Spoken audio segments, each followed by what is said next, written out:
Pedro, qual é o carro certo para o tanto que eu ganho? Se tu ganha até 2.500, tu não vai realizar o teu sonho de cara. Vai comprar um Gol, um Palio, um Corsa, algo que seja de manutenção barata e tu não vai entrar no financiamento pro resto da vida. Se eu ganho de 2.500 a 5.000, de 2.500 a 5.000, já dá para melhorar um pouco. Um Onix, um HB20 mais em conta, um Sandero. A ideia ainda é manter a economia. Se eu ganho de 5 a 10 mil, já dá para começar a pensar um pouquinho no conforto. Corolla antigo, Civic antigo, com as melhores opções. Se eu ganho de 10 a 20, um Civic mais novo, um Jetta, um HRV, aí agora tu já vai começar a pensar num conforto um pouquinho melhor, sem extrapolar na parcela.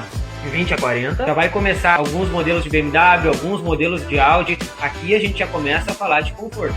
E de 40 até 100 mil. De 40 a 100, aí a gente já tá melhorando. Aí é BM X1, X3, Mercedes GLA, aí já são carros que vão te dar qualidade de vida, ainda não é o pico da ostentação. Como é que eu faço para saber de tudo isso? E é só seguir a Titan Multimarcas.